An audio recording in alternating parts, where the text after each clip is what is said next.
오늘부터 몇 주간 이제 묵상 기도에 대해서 말씀을 전하려고 합니다.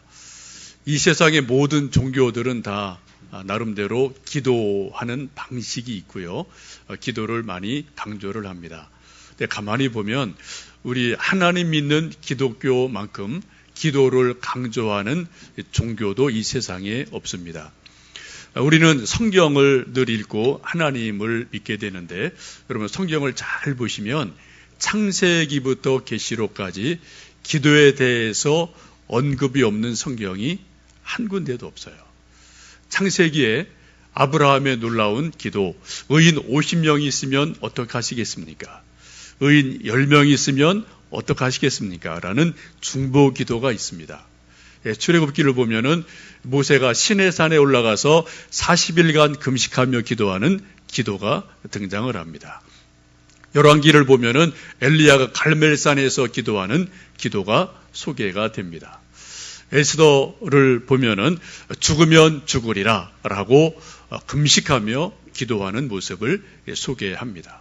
다니엘, 에스겔, 이사야, 에레미야 모든 선지서를 봐도 기도에 대해서 아주 많이 강조하고 그 선지자들이 금식하며 애를 쓰며 기도하는 모습을 우리에게 소개를 합니다. 신약으로 와서 보아도 마태복음, 복음서를 쭉 보면은 예수님께서 40일간 금식하며 기도하심으로 공생애를 시작을 하십니다. 사도행전에 보시면은 120명의 성도들이 마가 다락방에 모여서 오로지 기도하기에 전혀 힘쓸 때, 그때 성령께서 임하시고 교회가 시작이 돼요.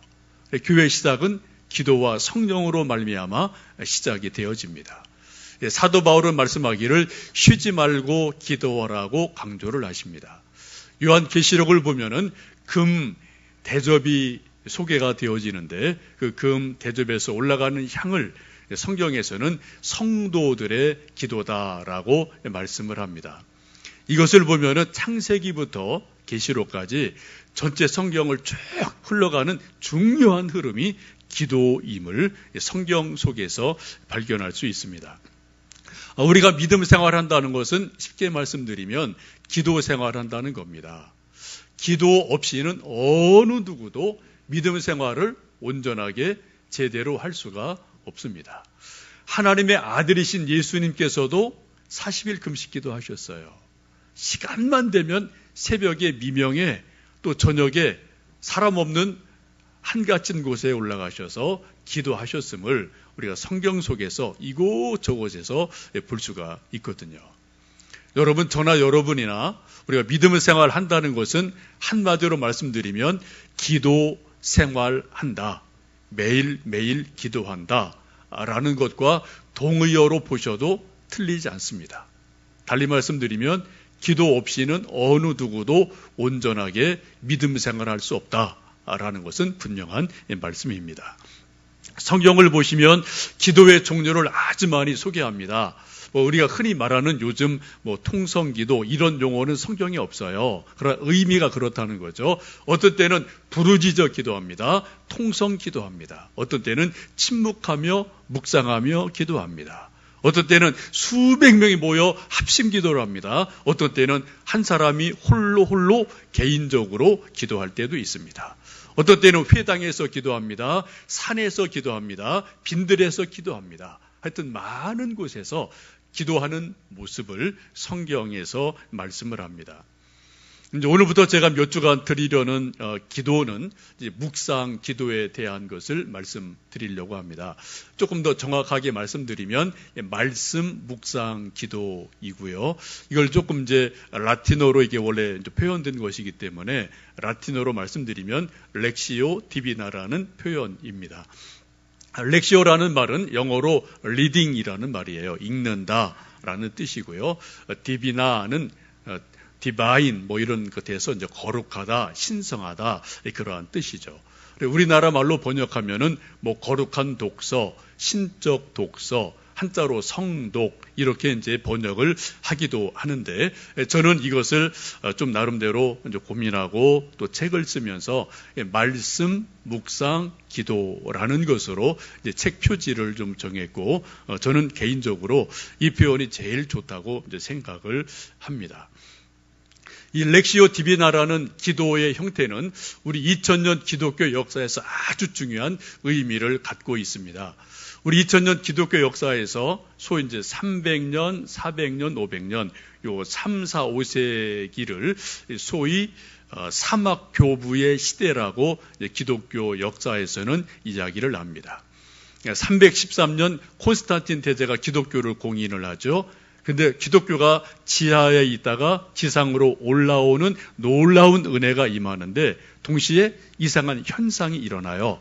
예수님을 잘 믿던 많은 사람들이 도시를 버리고 그리고 사막으로 들어가는 일들이 아주 많이 일어납니다. 이집트를 이제 중심으로 해서 일어나는 일인데요. 수많은 사람들이 성경 한 권을 들고 그리고 물이 있는 오아시스 있는 곳을 찾아가서 성경을 읽고 묵상하고 기도하고 그렇게 한평생을 살아가는 수많은 사람들이 등장을 합니다. 기록을 보면 그 모여든 숫자들이 적어도 수만 명, 많게는 수십만 명으로 봐요. 엄청나게 많은 사람들이 그냥 사람이 없는 빈들인 사막으로 들어갑니다. 가서 성경 읽고 묵상하고 기도를 해요. 근데 그들이 어떻게 살았느냐? 옛날에 이제 대상이라는 게 있죠. 낙타 타고 오고 가는 대상들이 있어서 대상들이 오고 가면서 어디 누군가 살고 있으면은 그 사람들의 소문을 이리저리 알려주게 되고 또 그분들이 거기 이제 머물면서 야자수 이런 나무들이 오아시스가 있으니까 그런 것을 가지고 바구니를 만들면 이제 그것을 가지고 빵과 소금을 물물 교환을 하면서 겨우 최소한의 삶을 살면서 살아가던 그런 믿음의 선배들이 있습니다. 이런 소문이 세상에 쭉 대상들을 통해서 알려지게 되면서 수많은 사람이 사막으로 모여들던 시대가 초대교회 시대에 있었습니다. 이분들 일컬어 후대에 이름 붙여주기를 사막의 교부들이다라고 이름을 붙여주게 됩니다. 그 중에 가장 유명한 분이 성 안토니라는 분이 계시는데요. 이분은 100세가 넘게 오래 사셨던 분인데 저도 10여 년 전에 어떤 기회가 있어서 그분이 기도하셨던 산에 있는 동굴 또 그분이 사셨던 그 산 밑에 세워진 성 안토니 수도원 이런 데를 좀 제가 한 10일 정도 직접 가볼 그런 좋은 기회가 있어서 둘러본 적이 있습니다. 근데 수많은 사람들, 수만 명, 수십만 명이 사막으로 몰려들으니까 이 사막에서 기도하던 기도의 아버지들, 교부라고 하는 이분들이 고민이 생겼어요. 쫓아내도 자꾸 모여들으니까. 그래서 어떻게 좀 살도록 마련해 줘야 되니까 50명, 100명 이렇게 그룹을 만들어서 지도자를 세우고 이렇게 살아라, 이렇게 해라 어떤 그런 가르침을 주게 되면서 소위 수도원이라는 것이 자연적으로 발생하게 되는 그런 역사를 가지고 있습니다. 수도원이라는 것은 사람이 인위적으로 만든 것이 아니고요.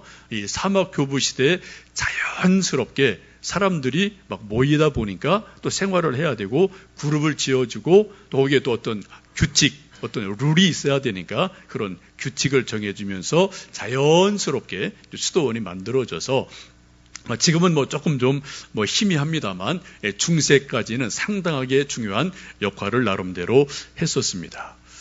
이분들이 수도원에서 혹은 사막에서 한 일이 뭐냐? 아주 심플하게 말씀드리면 성경 읽고 묵상하고 기도하고 최소한의 먹을 거는 준비해야 되니까 최소한의 노동을 하고 이러한 삶을 한평생 살아갔던 분들이 이분들이에요. 쉽게 말씀드리면 성경 읽고 성경 묵상하고 기도하는 것이 그분들의 평생의 삶이었습니다. 지금 저희들이 오늘 누가복음 말씀을 함께 읽고 있는데 이 누가복음 말씀은 예수님의 공생의 첫 번째 설교에 대한 말씀입니다. 40일간 금식 기도를 하시고 성령이 충만해서 하나님의 능력으로 이곳저곳 다니시면서 복음을 전하게 됩니다. 근데 예수님의 말씀의 능력이 나타나게 되고 복음의 능력이 나타나고 기적이 나타나니까 아주 아름다운 좋은 소문이 사방에 쭉 퍼지게 돼서 오늘 14절 보시면은 성령의 능력으로 갈릴리에 돌아가시니 그 소문이 사방에 퍼졌다라고 말씀을 합니다. 예수님의 아름다운 소문이 퍼지니까 사람들이 막 예수님께로 몰려오게 되고 예수님의 일들이 점점점 커가는 모습을 보게 됩니다. 여러분, 전도가 무엇일까요? 전도를 쉽게 말씀드리면 좋은 소문을 자꾸 내주는 게 전도입니다. 그죠? 요즘 우리가 전도를 많이 이야기하고 강조하는데 전도 방법이 이렇게 저렇게 수십 가지가 됩니다만 가장 좋은 전도는 교회에 대한 좋은 소문을 자꾸 교인 간에 또 믿지 않는 이웃 친구들에게 자꾸 이야기해주면 그게 소문이 타고 가서 전도가 되어집니다. 여러분, 이 교회는 예수님의 몸입니다. 분명하죠. 근데 지상에 있는 모든 교회는 예수님의 몸이지만 지상에 있는 교회는 100% 완벽한 교회는 한 교회도 없어요. 그걸 여러분이 인정하셔야 되고 서로가 아셔야 돼요. 왜요? 목사도 100% 완벽한 존재가 절대로 아닙니다. 성도들도 100% 완벽한 존재가 절대로 아니에요. 우리가 구원받은 존재이지만 우리가 몸을 가지고 있는 동안 우리는 어차피 연약함이 있는 존재임을 우리 모두 다 인정하고 고백하지 않을 수가 없거든요. 저도 목사이기 때문에 제 선배, 제 동료들, 제 후배들 이리저리 아는 사람 꽤 있습니다. 적어도 제가 한국교회 수백 교회는 이리저리 알아요. 대충. 여러분, 앞에 보이는 좋은 것도 알고요. 뒤에 보이는 여러분이 모르는 뒤에 안 좋은 것도 저도 많이 알아요. 교회, 목사님, 누구. 아주 시시콜콜한 것이 여러분, 목사라는 세계에 있으면 그런 게 이제 보이고 듣게 되는 게 다 있거든요. 근데 가만히 보면 여러분, 부흥하는 교회가 있어요. 부흥 안 되는 교회가 있습니다. 여러 가지 요건이 많아요. 근데 아주 심플하게 말씀드리면 뭐냐? 이 지상에 있는 모든 교회는 장점, 단점, 좋은 점, 안 좋음이 다 같이 공존하는데 부흥하는 교회의 특징은 교인들이 자기 교회의 좋은 점을 먼저 봐요. 목사의 좋은 점을 먼저 봐요. 교인들의 좋은 점을 먼저 봐요. 그리고 그것을 서로 이야기합니다. 교인 간에. 그리고 바깥에 나가서도 우리 교회가 이런 게 좋아, 우리가 이런 게 좋아를 그 좋은 거를 자꾸 얘기해요. 그런 교회는 부흥을 합니다. 부흥 안 하는 교회는 나쁜 거를 계속 얘기해요. 우리 교회는 이런 게 문제야. 우리 목사님 이런 게 문제야. 계속 안 좋은 걸 계속 교인 간에 얘기를 해요. 나가서도 계속 그런 얘기를 해요. 그런 교회는 절대로 부흥할 수가 없죠. 여러분, 전도 아주 심플합니다. 이 세상의 모든 교회는 장점, 단점이 다 있어요. 근데 어떤 사람은 장점을 먼저 이야기해요.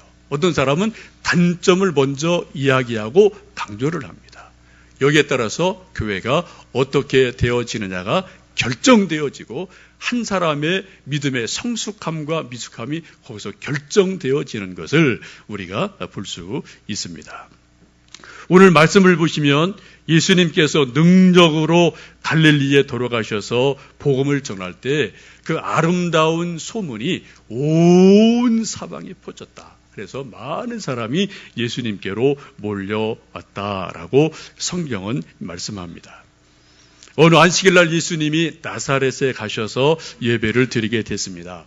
그때 회당장이 예수님에게 말씀을 읽고 설교할 기회를 주었습니다. 두루마리 성경을 내어드렸는데 그 두루마리 성경을 이사야 성경을 내어드리죠. 예수님이 그 두루마리 성경을 받으시고 쭉 펴셔서 오늘 말씀 보시면은 일부러 책을 이렇게 찾으셨어요. 17절 보시면은 이렇게 기록된 데를 찾으시니라고 말씀하는 것을 보면 예수님이 일부러 이사야 많은 성경 가운데 한 곳을 선택을 하셔서 그 회중들에게 일러주신 말씀이 18절, 19절 말씀입니다. 우리 함께 좀 읽어보십니다. 주의 성령이 내게 임하셨으니 이는 가난한 자에게 복음을 전하게 하시려고 내게 기름을 부으시고 나를 보내사 포로된 자에게 자유를, 눈먼 자에게 다시 보게 함을 전파하며 눌린 자를 자유롭게 하고 주의 은혜를 전파하게 하려 하심이라. 이 말씀을 예수님께서 두루마리 성경 가운데서 일부러 찾으셔서 이 말씀을 회당에 있는 사람들에게 읽어 주셨습니다. 우리 18절 옆에 성경 보시면 이렇게 미음이라는 게 표시되어 있죠. 그 미음을 따라 밑으로 가보시면은 미음 4, 61장 1절 이하라는 소위 이게 난외주라고 하는데 성경의 기본적인 이런 악주가 있습니다. 곧 이 말씀은 예수님께서 이사야 두루마리 가운데 61장 1절 2절 말씀을 일부러 찾으셔서 그 말씀을 성도들에게 회당에서 읽어주시고 그 말씀을 가지고 설교를 하셨다라고 말씀을 합니다. 그 내용이 무엇입니까? 크게 이런 내용들이죠. 예수님에게 성령이 임하셨다. 또 지금 말씀 듣는 그 순간 성령이 임하셨다라고 성령님을 강조를 합니다. 또 가난한 자에게 복음을 전하셨다라고 복음이 임했음을, 굿 뉴스가 임했음을 하나님께서 말씀 주심을 강조하고 있습니다. 또 포로된 자에게 자유함이 임했다라고 말씀하시면서 죄와 죽음에 포로된 자들에게 자유가 임했음을 말씀을 합니다. 또 하나는 눈먼 자에게 다시 보게 하셨다라고 말씀을 하셔요. 여러분 복음서를 보시면 실제로 예수님이 눈먼 자, 맹인들의 눈을 띄워주신 일이 아주 많아요. 근데 눈을 띄워주셨다는 것은 두 가지 의미로 보셔야 되죠. 하나는 우리 정말 육체적인 눈먼 것을 띄워주신 것도 있고 또 하나는 영의 눈을 띄워주셨음을 보게 됩니다. 예수님이 수많은 기적을 베푸시고 교훈을 주시고 또 여러 가지 비유를 말씀해 주신 이유가 뭡니까?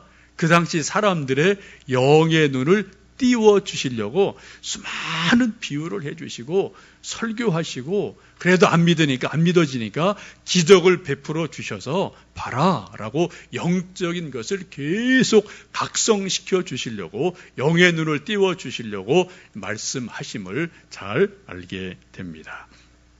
여러분 저도 지금 눈을 가지고 여러분 보고 있고요. 또 여러분도 지금 눈을 뜨셔서 저를 보고 있고 또 서로 이렇게 보고 계시는데 우리 사람들에게는 눈이 단순하게 이 육체의 눈만 있는 게 아니잖아요. 소위 마음의 눈이 있고요. 심미안이라는 게 있고요. 영안이라는 게 분명히 있거든요. 눈이 뜨여진 만큼 보게 됩니다. 눈이 밝은 만큼 보게 됩니다. 여러분 계시록 3장에 보시면 이러한 말씀이 있습니다. 안약을 사서 눈에 발라 보게 하라라는 말씀이 있어요. 안약이 무엇일까요? 시편 19편에서는 이렇게 말씀합니다. 여호와의 계명은 순결하여 눈을 밝게 하시도다. 곧 안약이 하나님의 계명, 하나님의 말씀인 것을 성경은 분명하게 우리에게 가르쳐 주십니다. 우리가 성경을 계속 읽고 묵상을 하고 하나님을 바라보면 어느 순간 우리 영의 눈이 활짝 띄어질 때가 있어요. 그래서 보이지 않던 영의 세계가 분명하게 보입니다. 하나님은 영이십니다. 지금 우리 눈으로 하나님 절대로 못 봅니다. 그러나 영 안이 뜨인 사람들은 하나님을 봤다라고 분명히 말해요. 누가요? 야곱이 말하잖아요. 브니엘, 내가 하나님의 얼굴을 배웠다. 분명히 자기 고백이거든요. 이런 고백이 성경에 아주 많이 있습니다. 여러분들 그런 비슷한 고백을 경험을 혹 하신 분이 계실지 모르겠습니다. 말씀 묵상 기도가 뭐냐? 하나님이 안약이라 말씀하신 것, 하나님 말씀을 우리가 계속 읽고 묵상하고 공부하고 기도하다 보면 마치 어느 순간 안약을 우리 눈에 발랐을 때 눈병이 싹 낫고 눈이 깨끗하게 띄어지는 것처럼 우리 영의 눈이 활짝 열리는 어떤 일이, 어떤 사건이, 어떤 순간이 분명히 있어요. 이런 사람들은 천국을 분명히 봅니다. 내가 하나님 봤다고 분명히 말해요. 그게 사실이에요. 왜요? 하나님은 영이시거든요. 우리가 아무리 이 육의 눈을 가지고 하나님을 봐도 하나님이 안 보이지만 영의 눈이 뜨이면은 하나님이 진짜로 보여요. 천국이 분명하게 보입니다. 그런 고백이 성경에 너무나 많이 있지 않습니까? 사도 바울도 내가 3층전을 갔다 왔다. 근데 분명히 봤다. 사람의 말로 가히 이룰 수가 없다. 이게 없다는 게 아니에요. 사람의 말로 표현할 수가 없을 정도로 너무 아름답다. 그런 것을 분명히 말씀하고 계시록도 새하늘 새 땅을 분명히 말씀하지 않습니까? 여러분, 우리 영의 눈이 분명하게 뜨인다면, 또 그런 체험이 있다면 우리 믿음 생활이 조금 더 새로워지지 않을까 싶습니다. 여러분, 우리 눈에 지금 보이는 게 전부가 아닙니다. 우리 공기 지금 안 보이죠? 공기 분명히 있어요. 그래 우리가 숨을 쉬죠. 지금 제가 설교하고 있습니다. 이 보이스는 여러분 눈에 절대로 안 보여요. 여러분 귀로 들으시거든요. 이게 소리가 없는 게 아닙니다. 지금 소리가 지금 전달되고 있거든요. 우리 마음에 사랑이 있거든요. 때로 미움이 있거든요. 눈에 안 보이죠? 근데 분명히 있거든요. 여러분, 우리 눈에 보이는 게 절대로 전부가 아니에요. 사실은 눈에 안 보이는 게 더 많고요. 그게 더 진짜입니다. 그게 더 진짜예요. 하나님은 영으로 계십니다. 안약을 발라서 하나님의 말씀을 우리가 읽고 묵상할 때 어느 순간 은혜를 주시면 우리 영의 눈이 활짝 띄어져서 하나님을 보게 되고 천국을 보게 되고 하나님의 은혜를 경험하는 놀라운 일이 일어나게 됩니다. 지금 예수님 말씀하기를 지금 눈먼 자를 다시 보게 한다라고 성경은 말씀합니다. 지금 저희들이 누가복음 4장 말씀을 쭉 읽고 있는데 다 중요한 하나님의 말씀이죠. 근데 여러분 이 누가복음 4장 읽은 말씀 가운데서 여러분 개인적으로 가장 중요한 말씀을 한 구절 꼽으라면 밑줄을 쳐보세요라고 요청한다면 여러분 어떤 구절에 어떤 단어에 어떤 표현에 여러분 밑줄을 치시겠습니까? 저는 개인적으로 21절 말씀을 제일 중요하다고 생각하고 믿습니다. 우리 한번 21절 읽어보실까요? 이에 예수께서 그들에게 말씀하시되 이 글이 오늘 너희 귀에 응하였느니라 하시니. 예수님이 두루마리 성경을 쭉 펴서 이사야 61장 1절 2절 말씀을 읽어주시고 다시 두루마리 성경을 말아서 건네주었죠. 그리고 이제 말씀을 전하기 위해서 준비하셨습니다. 많은 사람이 지금 예수님이 무슨 말씀을 하실까를 지금 뚫어지게 예수님을 바라보는 그러한 첫 순간에 예수님 하시는 말씀이 무슨 말씀을 하십니까? 이 글이 오늘 너희 귀에 응하였느니라. 이게 무슨 말씀입니까? 이 글이 뭐죠? 이사야 말씀이에요. 예수님 탄생하기 전에 약 700년 전에 있던 700년 전에 기록한 이사야의 성경 말씀이 오늘 예수님 그 당시에 이루어졌다. 너희 귀에 응했다. 성취되었다. 말씀대로 되었다라는 그 말씀을 선포하고 계십니다. 여러분 이해가 되세요? 예수님 700년 전에 기록된 이사야 성경 말씀이 예수님의 말씀을 읽는 그때 이루어졌다라는 거예요. 700년의 시차를 뛰어넘어서 지금 예수님이 700년 전의 말씀이 오늘 하나님 말씀으로 이루어졌다라고 말씀을 하고 계십니다. 우리 사람들이 인생을 살면서 제일 한계를 갖는 게 뭐냐? 돈 문제 아닙니다. 건강도 아니고요. 머리도 아닌 것 같아요. 우리 모든 인간이 갖고 있는 가장 큰 장애, 한계가 바로 시간의 문제입니다. 우린 시간과 더불어 살아가지 않습니까? 우리 모두 다 살아온 과거 10년, 50년, 30년 다 자기의 지나온 과거가 있어요. 이 시간 때문에 어떤 사람들은 슬프고 애통하고 힘들어요. 아직도 힘든 게 있어요. 어떤 사람은 지나간 과거 때문에 행복하고 즐거워요. 또 어떤 사람은 내일, 모레, 1년 후에 다가올 미래 때문에 소망을 가지고 막 열심을 내는 사람이 있어요. 어떤 사람은 내일 일을 알지 못하기 때문에 두렵고 힘이 들어서 위축이 돼서 그냥 그대로 앉아있는 사람도 많이 있습니다. 우리는 모두 다 시간의 존재거든요. 여러분, 과거 시간이 여러분에게 준 의미가 무엇입니까?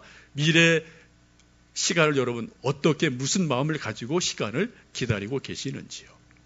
이제 우리는 모두 시간을 가지고 살다가 주어진 생애 60, 70, 80, 90을 세월이 지나가면 우리 모두는 시간과 함께 이 세상에서 훌쩍 떠나게 돼요.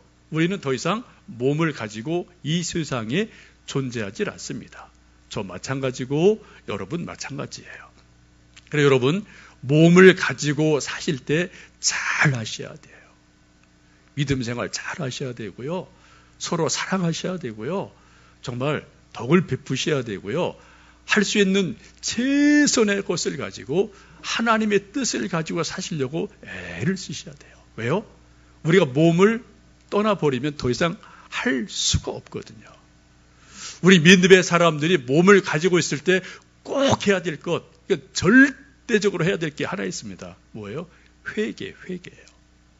회개는 여러분, 우리가 몸을 가지고 있을 때만 회개가 가능합니다. 우리가 몸을 떠나서는 회개 절대로 못해요. 그건 이미 시간이 지난 후라 돌이킬 수가 없어요. 성경 보세요. 회개는 몸을 가지고 있을 때만 회개가 가능한 거예요. 어쨌든 우리는 모두 다 시간을 가지고 시간과 더불어 이 세상을 살아갑니다. 우리 시간을 살아간 우리 인간이 성경 읽을 때 고민이 무엇입니까? 지금 우리가 읽고 있는 누가복음은 적어도 2000년 전에 기록된 말씀이죠. 우리 누가 본 적도 없어요. 얼굴도 몰라요. 누가복음 누가가 썼다니까 그런 줄 알고 믿는 거죠. 정말 우리가 누가가 누군지를 어떻게 합니까? 얼굴 본 적도 없어요. 2000년 전에 전혀 얼굴도 본 적이 없는 누가라는 분이 쓴 이 성경을 읽으면서 우리는 하나님 말씀이라고 믿고 이 성경을 듣거든요. 읽거든요. 근데 우리에게 어떤 일이 일어납니까? 아, 그거는 2000년 전에 누가라는 사람이 쓴 거. 그로 끝나버리죠. 그럼 지금 21세기 대한민국 광교에서 살고 있는 우리와 이게 도대체 무슨 연관이 있습니까? 2000년 전에 예루살렘에서, 이스라엘에서, 지금 우리는 2000년 후에 여기 지금 경기도 광교에서 살고 있는데 도대체 무슨 연결이 있겠어요? 이건 따로 국밥이에요. 누가 따로, 나 따로 아무런 연결고리가 전혀 없거든요. 여러분 성경을 왜 읽으시나요? 우리가 분명히 믿는 것은 성경은 하나님의 말씀이다 라는 믿음을 가지고 전제를 가지고 우리는 성경을 읽습니다. 오늘 예수님 말씀하기를 700년 전에 기록된 이사야의 말씀이 성경이 오늘 이루어졌다. 너희 귀에 응했다라고 분명히 말씀하거든요. 이게 무슨 말씀입니까? 700년의 시차를 넘어서 이사야의 말씀이 오늘 현실이 됐다. 성취가 됐다.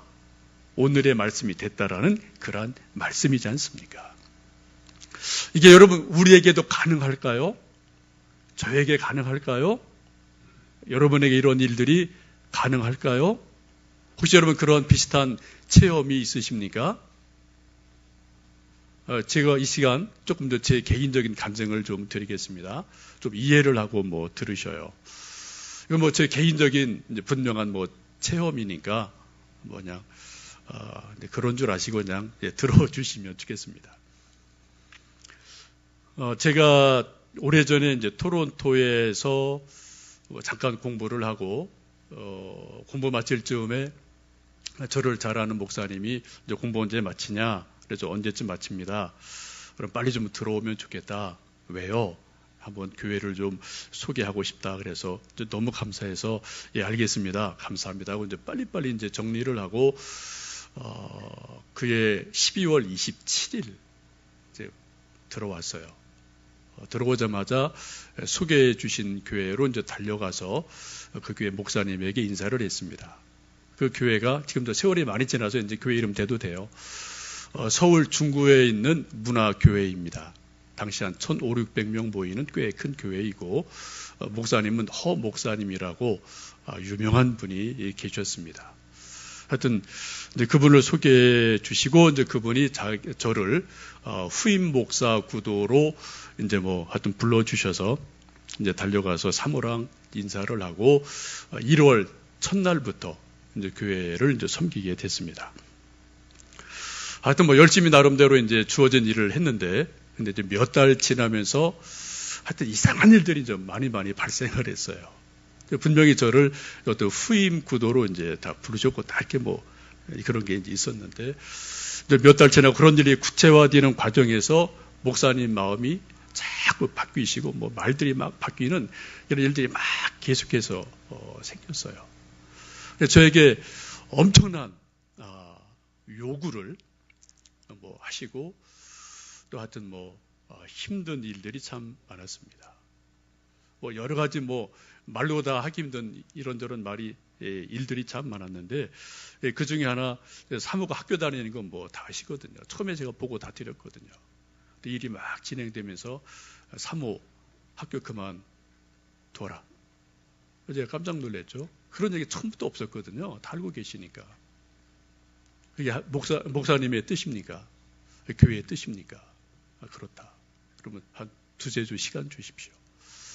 정말 제가 뭐 지금 제 문제가 아니라 또 이제 뭐 제 아내의 문제니까 같이 이제 울며 기도하며 또 여러 사람들 만나서 또 말씀도 들어보면서 어떻게 하는 게 좋겠나 고민을 참 많이 했습니다. 그때 우리가 내린 결론은 하나님이 원하시면, 교회가 원하면, 담임 목사님이 원하면 하자. 순종했어요. 포기했습니다. 그래서 목사님이 원하시면 포기하겠습니다. 준비됐습니다.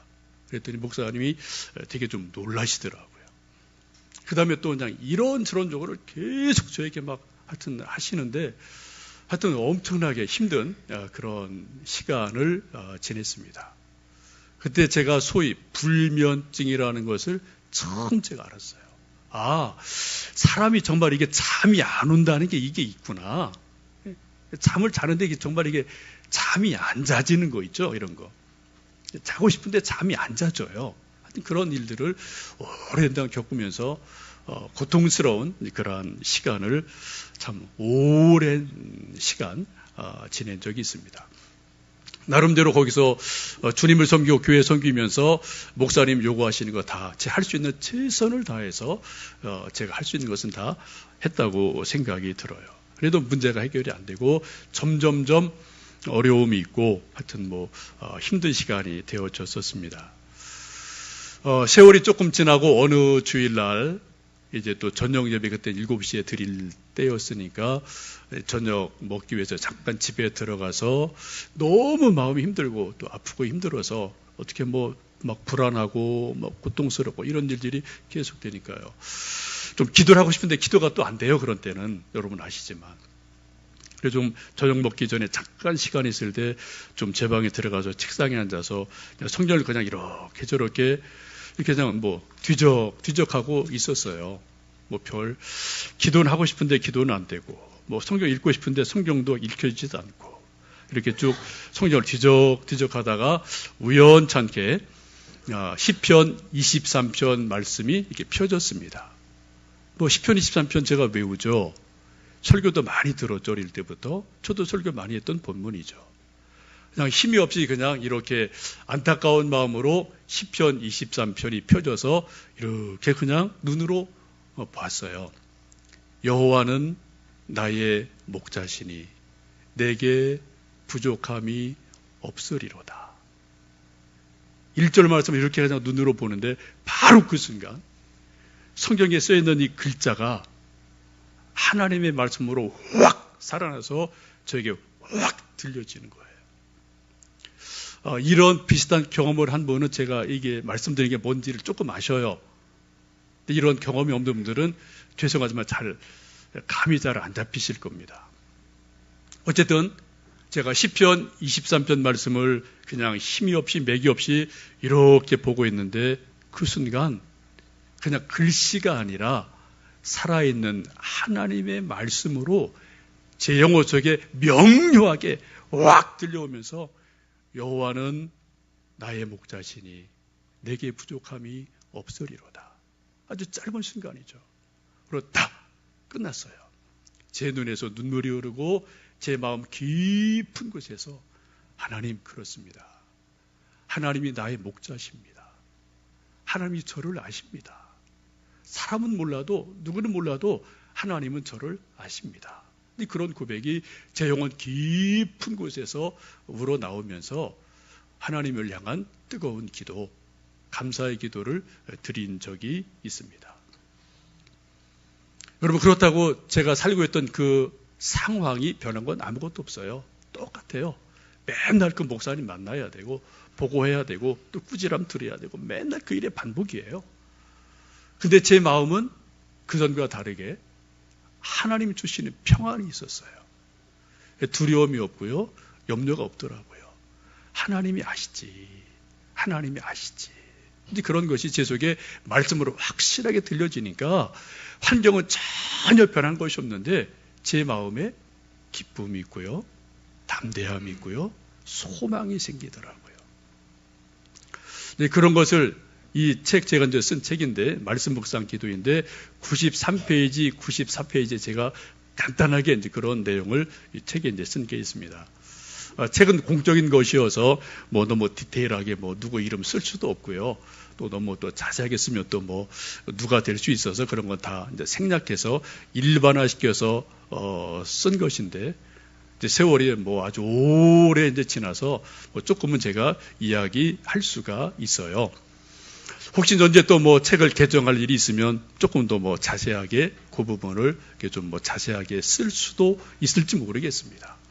어쨌든 저에게 그런 일이 있었고 그 일을 경험하고 나서 몇 달 지낸 후에 제가 생각하지도 않은 소망교회로 가게 되는 일들이 일어났습니다. 소망교회 제가 아는 분 아무도 없거든요. 하나님이 또 이상하게 길을 그렇게 열어주셔서 거기 가서 오랜 동안 있으면서 책을 좀 몇 권 쓰게 되고 제가 공부하고 고민했던 여러 가지 어떤 목회적인 주제에 대해서 이런저런 것을 해볼 수 있는 기회를 주셨고 또 이런저런 것을 좀 정리하게 하는 그런 좋은 기회를 주셨던 것을 지금도 기억을 합니다. 혹시 여러분 이 책, 말씀 묵상 기도 책을 이제 가지고 계신 분도 계실 터인데 다시 한번 좀 꼼꼼하게 읽어보시면 좋겠고요. 제가 몇 주간 이 책을 중심으로 설교 말씀을 드릴 겁니다. 혹 이 책이 없는 분들은 지금 사무실에 조금 몇 권 준비해 놓았는데 그냥 드려도 좋은데 제가 가만히 보니까 그냥 드리면 잘 안 읽으시더라고요. 그래서 아주 싼 값에 5,000원에 여러분 모시겠습니다. 우리 한경희 전도사님에게 말씀하시면 5,000원에 드릴 테니까 좀 사셔서 좀 꼼꼼하게 읽어보세요.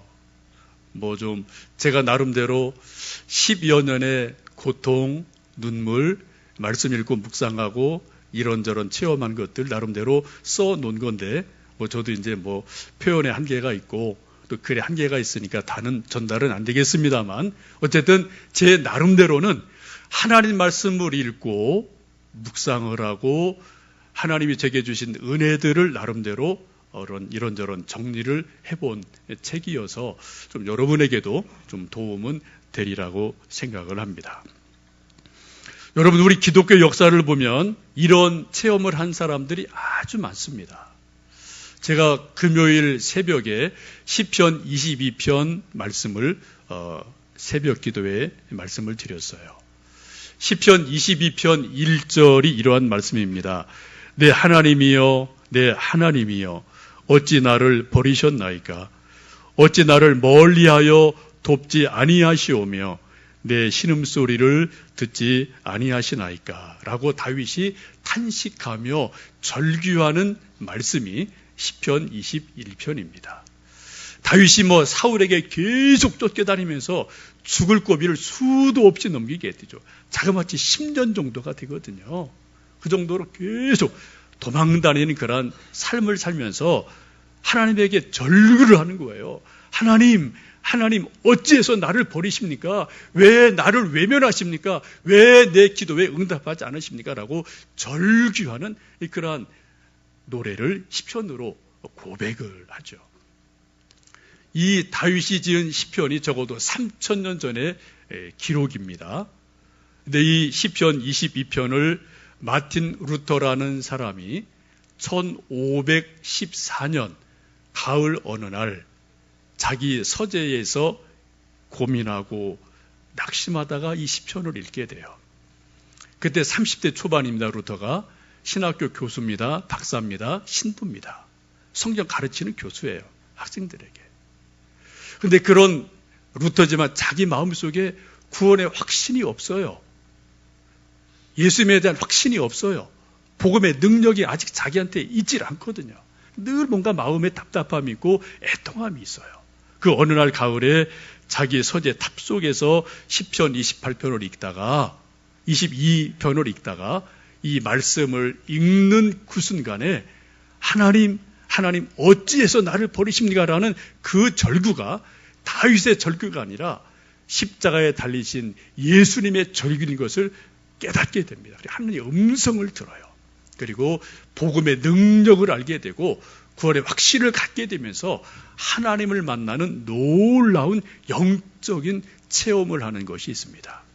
이것을 많은 사람들은 탑 속의 체험이라고 이야기를 합니다. 이때 하나님을 분명하게 말씀 통해서 만나고 몇 년 있다가 그분이 이제 소위 종교개혁의 깃발을 드는 귀한 일을 하나님께서 하시도록 이끌어 가시죠. 조금 더 자세한 말씀 듣기 원하시는 분들은 교회 홈페이지 들어가셔서 금요일 새벽 기도회를 좀 들어보시면 시편 22편 말씀에서 제가 조금 이 말씀을 더 자세히 드린 적이 있습니다. 말씀 묵상 기도가 뭐냐? 한마디로 말씀드리면 하나님의 말씀인 성경을 하나님의 말씀으로 믿고 인정하고 경건한 마음으로 믿음을 가지고 성경을 읽고 묵상하며 기도할 때 어느 순간 하나님 살아계신 말씀이 내게 개인으로 주시는 말씀으로 들려질 때가 있어요. 2000년 전에 기록한 누가복음이 아닙니다. 3000년 전에 다윗이 쓴 시편이 아니에요. 그 2000년, 3000년 전에 기록된 이 성경 말씀이 오늘 나에게 주시는 하나님의 말씀으로 들려질 때가 가끔 있어요. 이게 말씀 묵상 기도입니다. 이게 어떻게 가능할까요? 우리는 시간의 존재입니다. 누가 만나본 적이 없죠? 다윗 만나본 적이 없죠? 근데 어떻게 이런 것이 가능합니까? 우린 시간의 존재예요.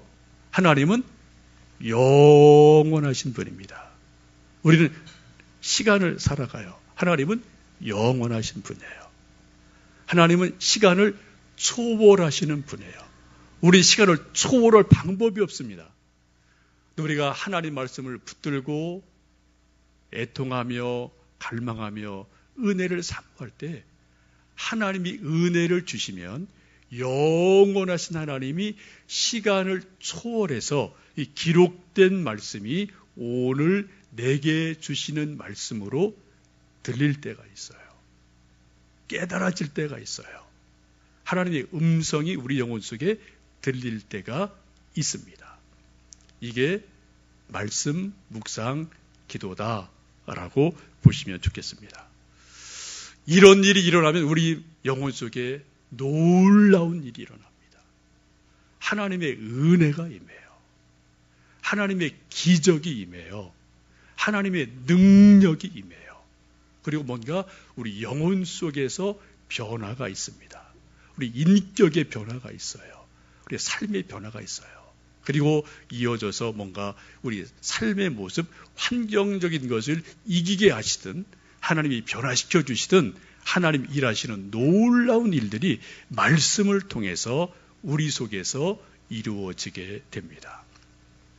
여러분도 이러한 경험들이 이미 여러 번 있으실 겁니다.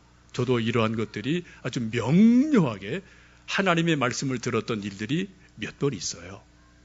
지금 제가 개척교회를 하고 여러 가지 어렵고 힘든 일들이 종종 있지만 그래도 설 수 있는 것은, 버틸 수 있는 것은 하나님께서 그 어느 때, 그 어느 어려웠던 그 과거 어떤 그런 사건들 속에서 제게 분명하게 들려줬던 하나님 말씀들이 제 속에 몇 가지가 있거든요.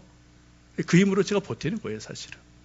그리고 또 오늘도 하루를 살아가며 하나님, 오늘 내게 주시는 하나님의 말씀을 들려주십시오. 기도하며 갈망하고 있습니다. 사랑하는 성도 여러분, 우리가 살고 있는 이 시대가 그렇게 만만한 시대가 아닙니다. 영적으로, 세상적으로. 이길 힘이 어디에 있겠습니까? 하나님의 말씀 이외에는 우리가 세상을 이길 힘도 없고, 내가 내 자신을 이길 힘도 없고, 내가 내 자신을 세울 힘도 사실은 우리에겐 있지 않습니다. 오직 하나님의 말씀이 내게 주시는 말씀으로, 오늘의 말씀으로 내 영혼 속에 들려질 때 하나님의 능력이 우리 안에 임하게 되고 하나님의 은혜가 흘러 넘치게 될 줄로 믿습니다. 그러한 은혜가 성경을 읽고 묵상하며 은혜를 사모하는 여러분, 우리 모두에게 흘러 넘치는 하루하루 되시기를 간절히 축복합니다.